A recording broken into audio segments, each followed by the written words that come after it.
there, everyone. Thanks again for tuning into Sims Workshop. I hope you're all having a wonderful day. Today, we are going to be reviewing Guardians of Dawn Book 1, Zhara.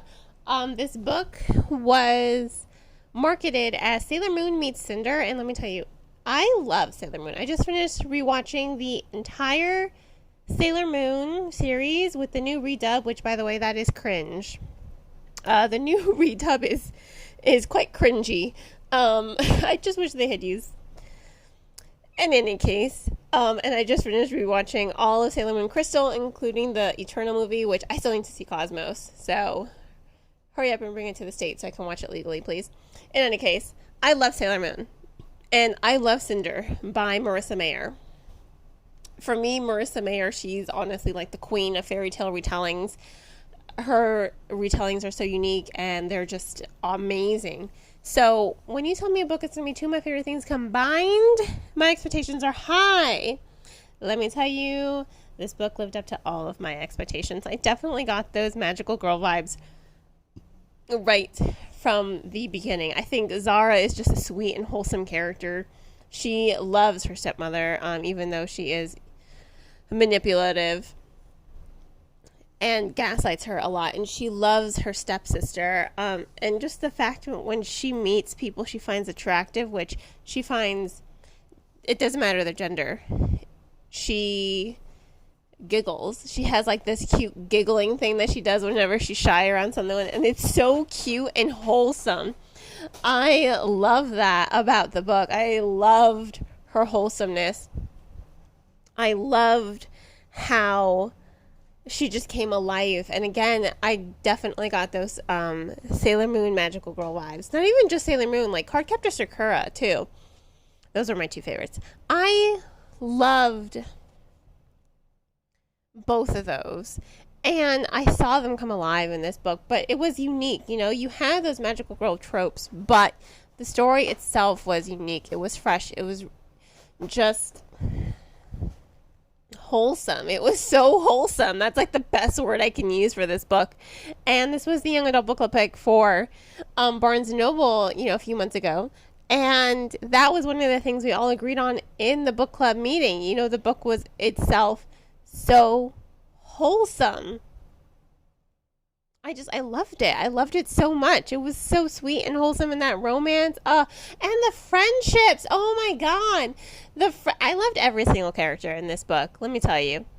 Every single character in this book shined. And the amount of non-binary, and then you have LGBTQ representation in this book, it was just, it didn't feel forced, And I think the reason it didn't feel forced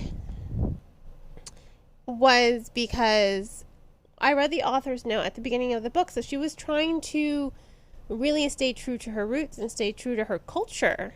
How sometimes people, they don't assume someone's gender.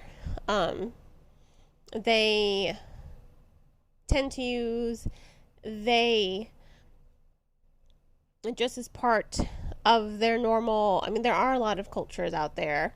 Some Native American cultures as well that have a third gender that encompasses both of them, especially, some Polynesian cultures as well, and some Asian cultures. There is a third gender, or there is this recognition that someone can be both and someone can be neither.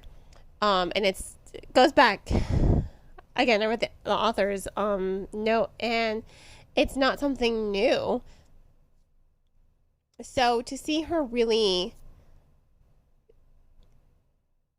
embrace her culture in telling this story was it was kind of refreshing, and it made those character dynamics and it made the characterization really shine.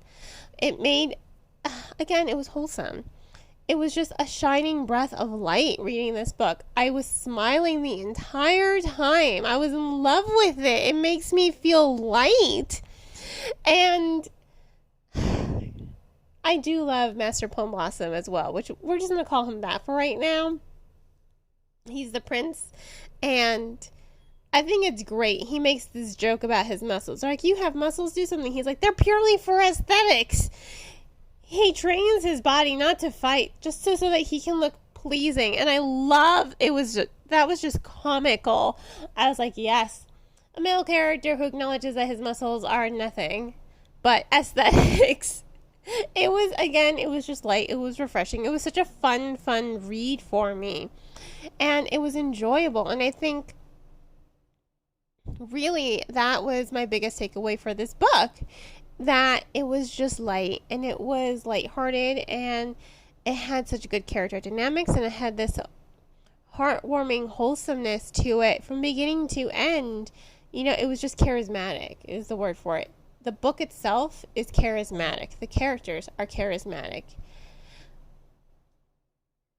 It's just a beautiful book. In any case, highly recommend this book. Book 2, Ami, is coming out soon, so please check it out. Check out Zhara as well. Beautiful, absolutely beautiful. Now, if you want to go ahead and purchase the book, I will, of course, include links in the description on where you can purchase them. Thanks again for tuning in. Please don't forget to like the podcast, subscribe to it, and share with all your book-loving friends. I hope you all have a wonderful rest of your day. And as always, happy reading.